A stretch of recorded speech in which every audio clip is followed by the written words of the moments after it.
Les premiers jeans sont arrivés en France à la sortie de la guerre à Châteauroux. Ce sont les Jazz qui les vendaient. Depuis, l'histoire continue, avec aujourd'hui plus de 2 milliards de modèles vendus chaque année. Laura Zéphirin et Pauline Juvigny.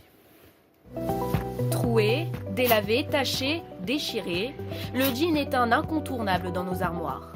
J'en ai quasiment une dizaine. 6 jeans. Je dois en avoir 5 ou 6. André Jean, lui, en a 10 fois plus, 69 exactement. Pas question pour lui de porter un autre type de pantalon. Généralement, toutes les séries qui sont des séries claires, je les porte l'été. Et ensuite, toutes les séries qui sont foncées ou brutes, je les privilégie pour les saisons d'hiver.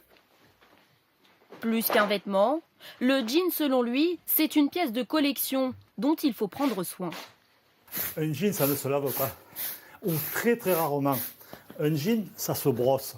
Un jean qu'il avait, c'est un jean qui devient fade. C'est un peu comme quelqu'un qui n'a pas de teint, vous voyez. Cet amoureux du denim y consacre une grande partie de son budget vêtements. Pour lui, chaque jean a une valeur particulière. Je l'ai usé à la plage, je l'ai usé sur la selle de ma moto. Pour moi, le jean, c'est un peu comme une musique, c'est un langage universel. Tellement universel que chaque année, il s'en vend plus de 2 milliards dans le monde. 63 millions rien qu'en France. Les Français consacrent en moyenne une centaine d'euros pour un jean, mais certains sont prêts à dépenser beaucoup plus. Si j'ai un coup de cœur, il n'y a pas de prix. Ça peut aller jusqu'à combien avec un coup de cœur? J'ai acheté un jean à 300 euros. Jusqu'à 130, 140 euros. 250 à peu près. 650 euros.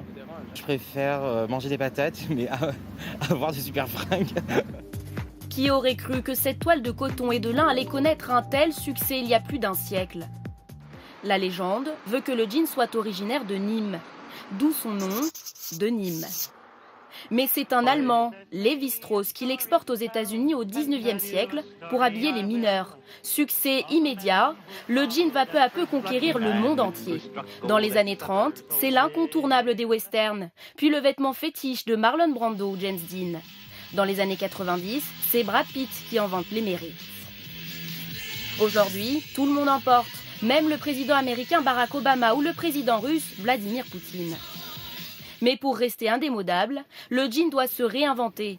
Les marques utilisent toujours plus de technologie. Du coup, le jean n'a plus rien à voir avec les modèles d'il y a 100 ans.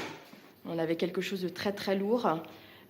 Aujourd'hui, on a quelque chose quand même de plus confortable déjà de par l'élastane, de par les fibres qui sont beaucoup plus fines. Et il a beaucoup évolué aussi au niveau du délavage, c'est-à-dire qu'il y a 100 ans, on n'avait pas tout cet effet de brossage que nous, on donne aujourd'hui à notre produit. Pour fidéliser leur clientèle, d'autres marques jouent la carte du service après-vente. Ici, la spécialité, c'est la réparation de jeans malmenés, accidentés. Ce client est tombé à vélo, résultat un jean troué.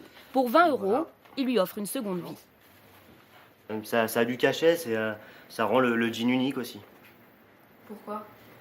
Le fait d'avoir une petite retouche, il y a une histoire en fait, du coup le jean a du vécu. Tant qu'il est réparable, je le fais réparer et puis bon, quand il sera en fin de vie, dans quelques années, j'en reprendrai un nouveau.